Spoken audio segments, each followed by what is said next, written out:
Paz do Senhor, mais uma ministração no nosso propósito. Hoje é o 12º, e aos pouquinhos nós estamos avançando, né? Hoje eu quero falar com vocês um pouquinho sobre um casal. Na Bíblia tem inúmeros personagens, mas uns sempre se sobressaem a outros, mas todos têm a sua igual importância, porque caso contrário não estariam na Bíblia, não é verdade? E esse casal é Priscila e Áquila, os cooperadores da igreja, amigos de Paulo e que ajudaram muito na trajetória de Paulo também. A sua ajuda foi como dando ponto de apoio, a casa deles como ponto de apoio e também recebendo cristãos e aqueles que precisavam de acolhimento. Priscila e Áquila seriam aquele casal que toda igreja queria ter, entendeu? Sabe aquele casal que está pronto para tudo, que você pode contar com eles para tudo, eles precisam disso, estamos aqui, vamos para isso, tal. Qualquer igreja ia querer ter Áquila e Priscila. Eles seriam essas pessoas. E eles são citados em 6 passagens da Bíblia, que eu vou ler com vocês. A primeira é em Atos, no capítulo 18, do verso 1 ao 3, que vai dizer: depois disto, partiu Paulo de Atenas e chegou a Corinto. E achando um certo judeu por nome Áquila, natural do Ponto, que havia pouco tinha vindo da Itália, e Priscila, sua mulher, pois Cláudio tinha mandado que todos os judeus saíssem de Roma, se ajuntou com eles. E como era do mesmo ofício, ficou com eles e trabalhava, pois tinha por ofício fazer tendas. Então, eles, assim como Paulo, eles fabricavam as tendas, que eram a maioria das pessoas moravam em tendas, né? Nem todos tinham condições de construir casas. E eles tiveram aquele primeiro encontro com Paulo ali, quando chegou a Corinto, né? Eles que tinham também a descendência judaica, mas essa parte não deixa muito claro, mas o que dá a entender é que eles tinham recém se convertido ao cristianismo. E como o rei de Roma, né, o Cláudio, ele estava com uma grande perseguição, então eles tinham saído para se proteger sua vida. E ali eles se encontraram com Paulo e daquele encontro surgiu uma belíssima amizade. E estavam ali eles juntos e trabalhavam no mesmo local, fabricando suas tendas. Eles também vão ser citados em mesmo capítulo Atos 18, o versículo 18 e 19. E Paulo, ficando ainda ali muitos dias, despediu-se dos irmãos e dali navegou para a Síria, e com ele Priscila e Áquila, tendo rapado a cabeça em Cencreia, porque tinha um voto. Paulo tinha raspado a cabeça. E chegou a Éfeso e os deixou ali, mas ele, entrando na sinagoga, disputava com os judeus. Paulo deixou-os ali e foi para a sinagoga para falar sobre a verdade de Cristo.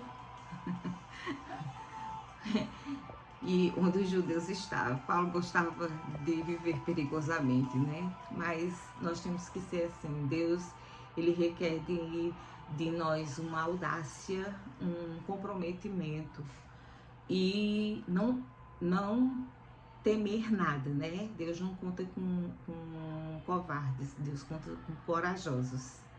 Até porque o nosso reino não é aqui, nosso reino é na eternidade, na Nova Jerusalém, né? E em outra passagem também, em Atos 18, de 24 a 28, também cita eles. Apolo em Éfeso e em Corinto. E chegou a Éfeso um certo judeu chamado Apolo, natural da Alexandria, varão eloquente e poderoso nas escrituras. Este era instruído no caminho do Senhor e fervoroso de espírito, falava e ensinava diligentemente as coisas do Senhor, conhecendo somente o batismo de João Batista. Ele começou a falar ousadamente na sinagoga. Quando o ouviram, Priscila e Áquila o levaram consigo e lhe declararam mais pontualmente o caminho de Deus. Querendo ele passar a Acaia, o animaram os irmãos e escreveram aos discípulos que o recebessem, o qual, tendo chegado, aproveitou muito aos que pela graça criam, porque com grande veemência convencia publicamente os judeus, mostrando pelas escrituras que Jesus era o Cristo.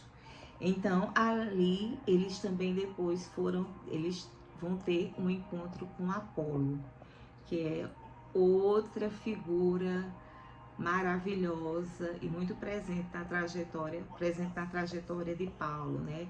E ali eles viram que Apolo também era de descendência judaica, mas que Apolo, ele só conhecia o batismo de João Batista. Ele estava tentando pregar aos judeus, mas ele não conhecia a verdade do Senhor plenamente. Ele não sabia do batismo com o Espírito Santo, do batismo em línguas, né? Ele estava pregando o evangelho com aquele pequeno conhecimento, mas muito eloquente, sabia falar. E Áquila e Priscila, o observando, quando terminou, chamou num canto e começou a discipulá-lo de maneira, com amor, com paciência, sem serem arrogantes, mas aumentando, fazendo que seu irmão crescesse espiritualmente, para que alcançasse mais vidas e mostrando quem realmente era Jesus Cristo. Vamos também ver outra citação de Priscila e de Áquila em 1 Coríntios 16, verso 19, que vai falar: as igrejas da Ásia vos saúdam-vos afetuosamente no Senhor, Áquila e Priscila, com a igreja que está em sua casa. Também em Romanos, no capítulo 16, do verso 3 a 5, vai citá-los. Eu quero ler logo esse outro versículo para falar algo para vocês. Romanos 16.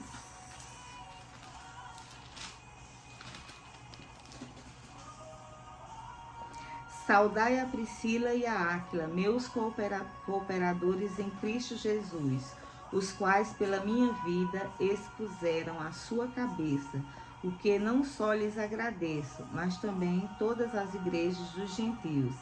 Saudai também a igreja que está em sua casa. Então, Áquila e Priscila, depois devem ter, começaram a receber em sua casa cristãos que iam se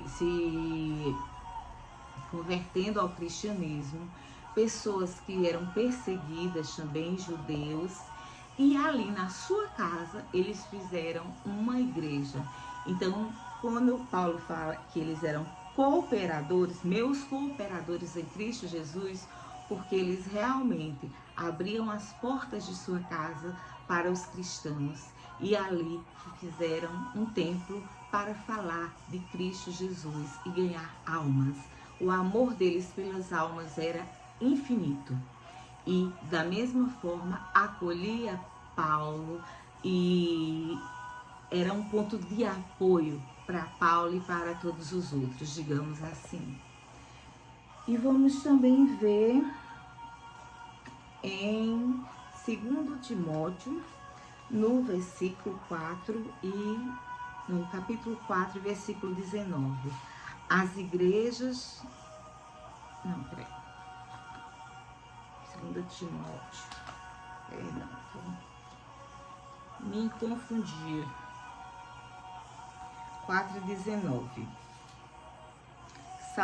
Sauda a Priscila e a Áquila e a casa de Onesíforo.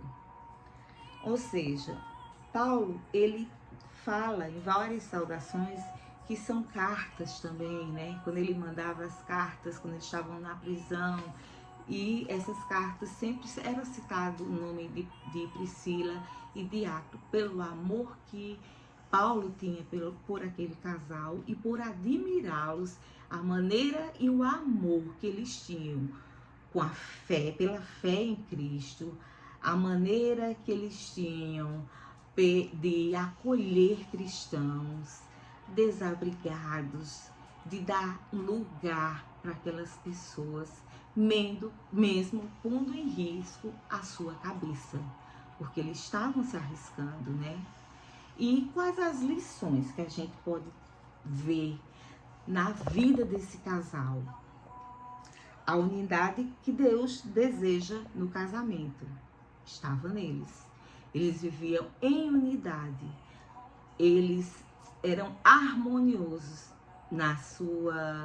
no seu cotidiano como casal e como um casal onde o centro é Cristo. A diligência deles. A sua casa estava aberta aos cristãos. Eles levavam sua fé por onde passassem. E eles conheciam a verdade e eram corajosos o suficientes para lutar por ela. Então, veja se não é um casal muito, muito abençoado e o casal que toda igreja quer ter como cooperadores. Então, que seja você, que seja seu esposo, seu namorado, seu noivo, ou sua namorada, sua noiva, sua esposa, sejam esta unidade em Cristo, sejam cooperadores da palavra do Senhor, que sejam audaciosos ao falar em Cristo, não tenham medo, e muitas almas precisando ouvir falar de Cristo, sedentas e quase morrendo, tanto fisicamente quanto espiritualmente, pela falta e pelo vazio, que só quem preenche é Jesus Cristo. Espero que seja você, assim como Áquila e Priscila. E assim como Áquila e Priscila, que por onde andavam, pregavam a palavra e também adoravam o Senhor, vamos nós fazer isso agradecendo ao nosso Pai por essa ministração. Deus, nós queremos te agradecer, Senhor, por mais uma ministração abençoada por Ti. Pai, obrigada, porque nada desses conteúdos vem de minha cabeça. São todos dados pelo Teu Espírito Santo, Senhor. Obrigada, Espírito Santo, porque Tua palavra é linda. O Teu agir é infinitamente maravilhoso. E completo. Então te pedimos que cada uma dessas pessoas que estão nos escutando, que possa seguir esse exemplo e ter o mesmo amor a Ti, Jesus, como Priscila e Áquila tiveram. Em nome de Jesus, nós te agradecemos. Amém.